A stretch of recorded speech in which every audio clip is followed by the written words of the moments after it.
Everyone আসসালামু আলাইকুম। Malaysia calling visa reopening নিয়ে যেই চুক্তিটা হলো, যেই মিটিং হয়েছে, এই মিটিং এ কি কি চুক্তি হয়েছে, যেটার অফিসিয়াল নোটিশ তো অলরেডি প্রকাশ পেয়ে গেছে। তো সেই নোটিশের ভিতরে কি কি টার্মস এন্ড কন্ডিশন আছে, এই পুরো বিষয়টা এক্সপ্লেন করে দেবো আজকের ভিডিওতে। তো এই চুক্তি নামায় টোটাল 7টা স্টেপ দেওয়া আছে, অর্থাৎ 7টা টার্মস এন্ড কন্ডিশন। এই টার্মস এন্ড কন্ডিশন গুলো দেখলে আপনি নিজেই আসলে বুঝতে পারবেন যে মালয়েশিয়া কলিং ভিসার রিওপেনিং এর অবস্থা এখন কোন পজিশনে আছে। সো কথা না বাড়িয়ে চলুন টার্মস এন্ড কন্ডিশন গুলো দেখা যাক। তো তো আমি বুঝার সুবিধার্থে এটাকে বাংলা করে দিচ্ছি, আর এবং আমি অন্যান্য বিস্তারিত না বলে সবার প্রথমেই টার্মস এন্ড কন্ডিশন গুলো এক্সপ্লেন করে দিতেছি। তো সবার প্রথমেই যেটা বলা হয়েছে, বাংলাদেশ ও মালয়েশিয়ার উভয় কর্মকর্তা শ্রম অভিবাসনে তাদের দীর্ঘস্থায়ী এবং পারস্পরিক লাভজনক অংশীদারিত্ব পূর্ণ ব্যক্ত করেছেন এবং স্বচ্ছ অন্তর্বর্তীমূলক ও বাস্তবসম্মত কাঠামোর মাধ্যমে সহযোগিতা জোরদার করার জন্য তাদের যৌথ অঙ্গীকার ব্যক্ত করেছেন। অর্থাৎ যা বিদ্যমান নিয়োগ সংক্রান্ত প্রতিবন্ধকতাগুলো মোকাবেলার পাশাপাশি নিরাপদ, সুশৃঙ্খল ও নিয়মিত অভিবাসন নিশ্চিত করবে। তো এরপরে 2 নম্বরে যেটা বলা হয়েছে, 2 নম্বর স্টেপ, সেটা হচ্ছে যে উভয় পক্ষ মালয়েশিয়ার খাত ভিত্তিক চাহিদার উপর ভিত্তি করে বাংলাদেশি শ্রমিকদের জন্য শ্রমবাজার পুনরায় চালু করার প্রক্রিয়া ত্বরান্বিত করবে, দ্রুততম করবে এবং ন্যায্য, নৈতিক ও স্বচ্ছ প্রক্রিয়া নিশ্চিত করতে সম্মত হয়েছে এই মত ভিত্তি করেন যে আসলে ন্যায্য এবং সুষ্ঠু প্রক্রিয়া সম্মত হয়েছে, কিন্তু যেটা আসলে আমরা কম বেশি জানি যে কতটা হয়েছে। এর মধ্যে কাঠামোগত প্রতিবন্ধকতাগুলো মোকাবেলা করা ও অন্তর্ভুক্ত সংস্থাগুলোর পাশাপাশি অবশিষ্ট আটকে পড়া কর্মীদের দ্রুত নিয়োগ প্রক্রিয়া সহজতর করার জন্য ব্যবস্থা গ্রহণ করা হবে, যেটা আসলে 2 নম্বর স্টেপে বলা হয়েছে। যে আটকে পড়া কর্মীরা, সেই 18,000 কর্মী যারা আসলে মালয়েশিয়াতে প্রবেশ করতে পারেনি, তো তাদের বিষয়টাও এখানে উল্লেখ করা হয়েছে যে তাদের এখন পর্যন্ত যারা আনি তাদেরকে আরেকটু দ্রুততম করার জন্য। তো এরপর 3 নম্বরে যেটা বলা হয়েছে যে মালয়েশিয়ার পক্ষ সকল উৎস দেশের জন্য প্রযোজ্য একটি প্রযুক্তি চালিত কৃত্রিম বুদ্ধিমত্তা ভিত্তিক নিয়োগ ব্যবস্থা চালুর উদ্যোগ নিবে।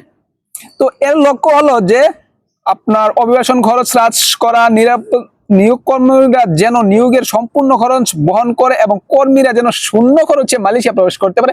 বাট আসলে কি শূন্য খরচে মালয়েশিয়া প্রবেশ করা যায়? এইটা আসলে ইম্পসিবল,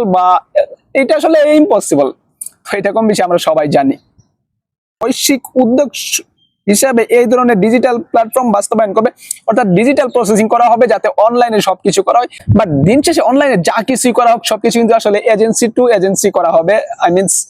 আপনি যে ডিরেক্ট মালয়েশিয়াতে প্রবেশ করবেন, এইটা আমার মনে হয় না যে আসলে হবে, যতই এখানে বলা হোক।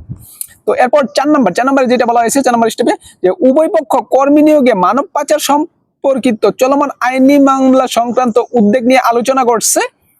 যে বর্তমানে আসলে অনেক বাংলাদেশিদেরকে এনে পাচার করে দেওয়া হইতেছে মালয়েশিয়াতে, অনেককে বন্দী করে রাখা হইতেছে, গ্রামের বাড়ি থেকে টাকা এনে তাদেরকে দিতে হইতেছে। এইটা নিয়ে আসলে একটু খুব জোরদারি করা হয়েছে যাতে এইটা রোধ করা যায়। তো এরপর 5 নম্বর যেটা বলা হয়েছে, উভয় পক্ষ অনিয়মিত কর্মীদের সম্মুখীন হওয়া ও প্রতিবন্ধকতাগুলো মোকাবেলা এবং শ্রম সরবরাহকে বাজার চাহিদার সাথে আরো ভালোভাবে সামঞ্জস্যপূর্ণ করতে ও উৎপাদনশীলতা উন্নত করার লক্ষ্যে দক্ষতা উন্নয়ন, প্রশিক্ষণ ও সনদপত্র প্রদান এবং তথ্য আদান প্রদানের সহযোগিতা বৃদ্ধি বিনিময়ে মতবাদ করছে যে আসলে তাদেরকে দক্ষ বানিয়ে এরপরে যেন মালয়েশিয়াতে পাঠানো হয়, এইটার জন্য আসলে উভয় পক্ষ আলোচনা করছে। তো এরপর 6 নম্বর যেটা বলা হয়েছে যে গঠনমূলক আলোচনা উভয় পক্ষ সন্তুষ্ট প্রকাশ করেছেন এবং নিয়মিত আলোচনার মাধ্যমে ঘনিষ্ঠ সম্পর্ক বজায় রাখতে সম্মত হওয়ার মধ্য দিয়ে এই সভাটি আসলে সমাপ্তি হয়। এরপর 7 নম্বর আরেকটা আছে, সেটা বলে নিই। তো এটা হচ্ছে বাংলাদেশ প্রতিনিধি দল উষ্ণ অতিথায়ন এবং পুত্রজায়া সভাটি আয়োজন করার লক্ষ্যে মালয়েশিয়ান সরকারকে আসলে তার ধন্যবাদ জানিয়েছে, কৃতজ্ঞতা প্রকাশ করছে। তো এই সব মিলিয়ে আপনার কি ধারণা আসলে মালয়েশিয়া কলিং ভিসা রিওপেনিং এর কতটুকু আছে? বাংলাদেশের বিভিন্ন মিডিয়া আসলে যে বলতেছে মালয়েশিয়া কলিং ভিসা খুলে গেল, এইটার মাধ্যমে খুলে গেল, আবারও খুলে গেল, বাট অফিসিয়াল যে চুক্তিগুলো আমি এখন পড়লাম, এই 7টা চুক্তি বলা আছে অফিসিয়াল নোটিসে।